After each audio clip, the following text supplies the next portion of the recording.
पिता परमेश्वर, एक बार फिर आज के दिन के लिए धन्यवाद करता हूँ प्रभु।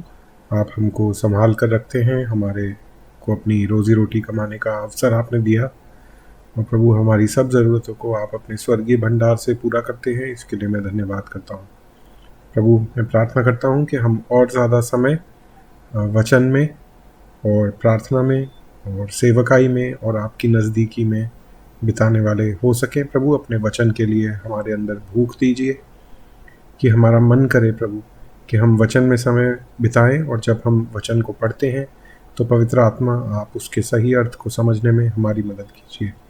ये प्रार्थना प्रभु यीशु मसीह के नाम से मांगता हूँ, आमीन। तो दोस्तों, आज हम प्रकाशित वाक्य उसका 11वां अध्याय देखेंगे, और प्रकाशित वाक्य में कुल 22 अध्याय हैं, जैसा आप यहाँ पे देख सकते हैं। तो अभी हम हाफ बुक को कवर कर चुके हैं, और पिछले अध्याय में हमने देखा था कि किस तरह यूहन्ना को एक पुस्तक दी जाती है जो उसके मुंह में तो मीठी लगती है, लेकिन पेट उसका कड़वा हो जाता है उसको खाने के बाद।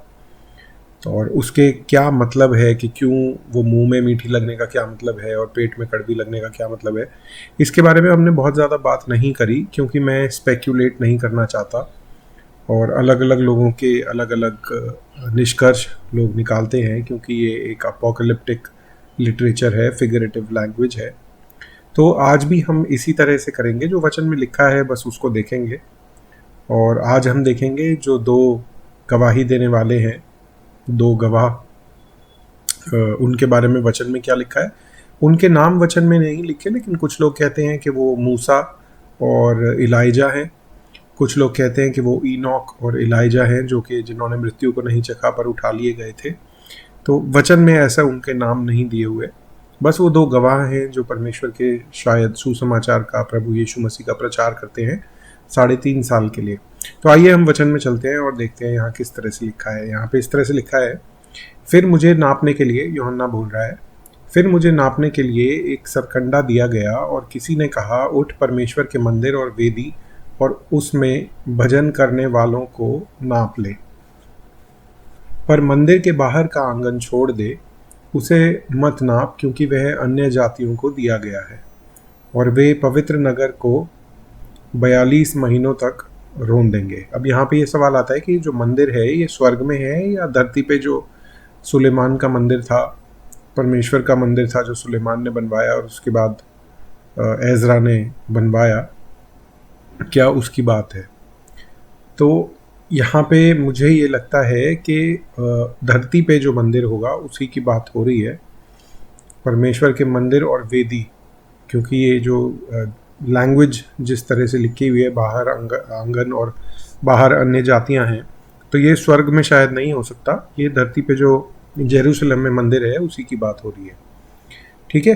पर मंदिर के बाहर का आंगन छोड़ दे, उसे मत नापना, क्योंकि वह अन्य जातियों को दिया गया है, और वे पवित्र नगर को, यानी कि यरूशलेम को 42 महीने तक रोन देंगे।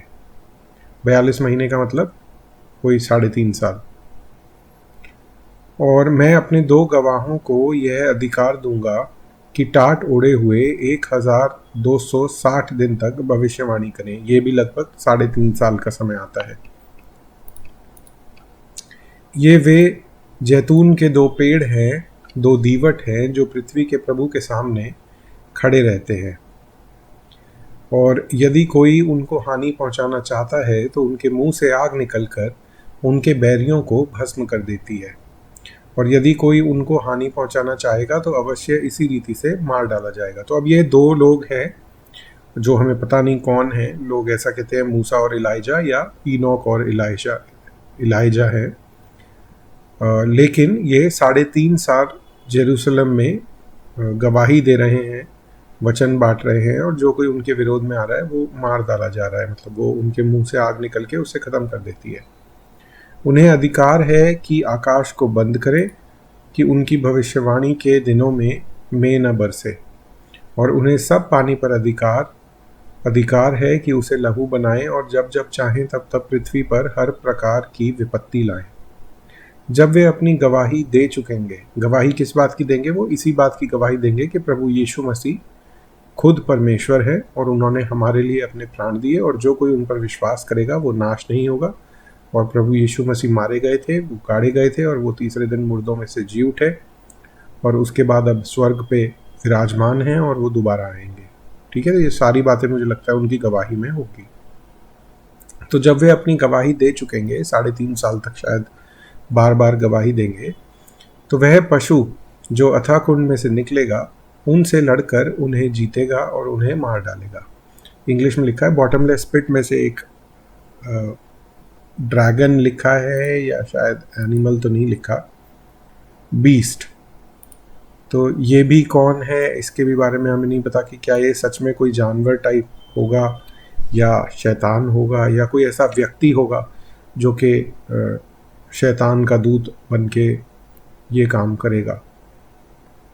तो उन्हें मार डालेगा, उनसे लड़ेगा, जीतेगा और मार डालेगा, और उनके शव उस बड़े नगर के चौक में पड़े रहेंगे जो आत्मिक रीति से सौदम और मिस्र कहलाता है।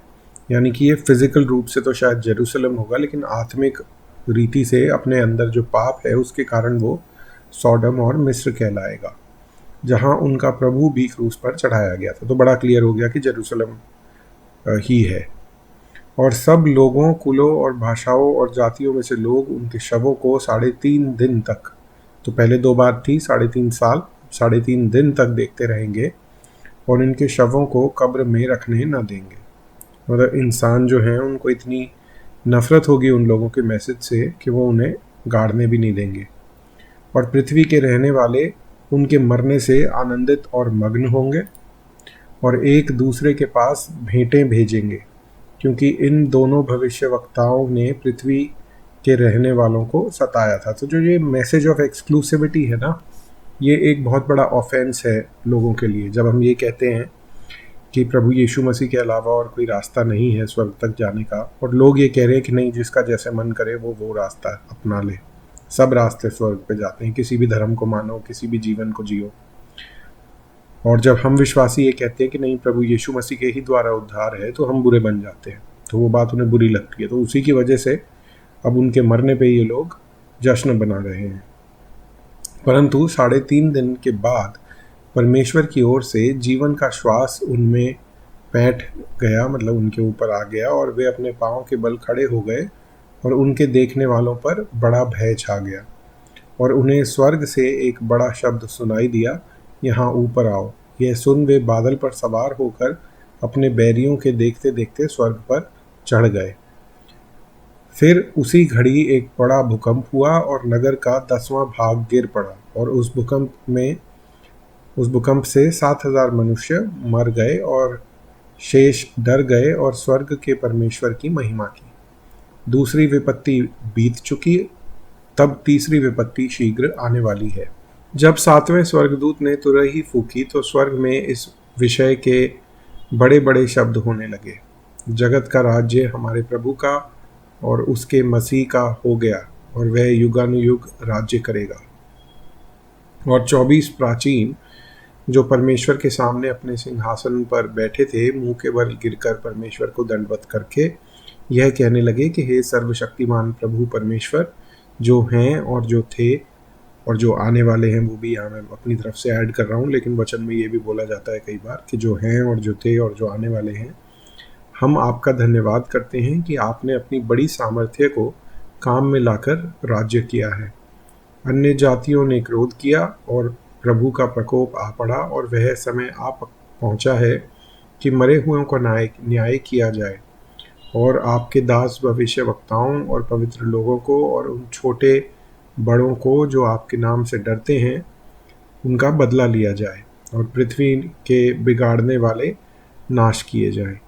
और परमेश्वर का जो मंदिर स्वर्ग में है वह खोला गया, और उसके मंदिर में उसकी वाचा का संदूक दिखाई दिया। बिजलियां, शब्द, गर्जन और भूकंप हुए और बड़े ओले पड़े। तो ये सारा दृश्य जो है यूहन्ना को दिख रहा है, कुछ धरती पे कुछ स्वर्ग में, और यूहन्ना ये सब बातें लिख रहा है कि ये कितने कितने समय तक होंगी और क्या क्या होगा। तो यहाँ पे 11वां अध्याय अंत होता है। फिर हम यहाँ पे 7वीं तुरही भी फूंक ली गई है, और अब हम देखेंगे एक स्त्री के बारे में दिया हुआ है और शैतान के बारे में दिया हुआ है, जिसको ड्रैगन लिखा हुआ है। तो इसको हम अगले अध्याय में देखेंगे। तो आइए हम प्रार्थना करते हैं। पिता परमेश्वर, हम धन्यवाद करते हैं प्रभु एक बार फिर आज के वचन के लिए, जो हमें बताता है कि भविष्य में क्या होगा। 3.5 साल तक वो 2 गवाह लोगों को सुसमाचार सुनाएंगे, लेकिन लोग नहीं मानेंगे। उसके बाद 3.5 दिन तक उनकी लाश पड़ी रहेगी और फिर वो उठा लिए जाएंगे। उसके बाद विपत्ति आएगी, 7वीं तुरही फूकी जाएगी, और परमेश्वर जिस तरह स्वर्ग में हमेशा आपकी आराधना होती है वह चलती रहेगी, और न्याय होगा सब लोगों का। और उसके आगे हम देखेंगे प्रभु कि क्या क्या होता है। विश्वासी होने के नाते प्रभु हमें डरने की ज़रूरत नहीं है, लेकिन हमें भी लोगों से सुसमाचार बांटने की ज़रूरत है। तो इसलिए हमें मौके दीजिए कि हम लोगों को आपके बारे में बता सकें। धन्यवाद करता हूँ प्रभु, और ये प्रार्थना प्रभु यीशु मसीह के नाम से मांगता हूँ, आमीन।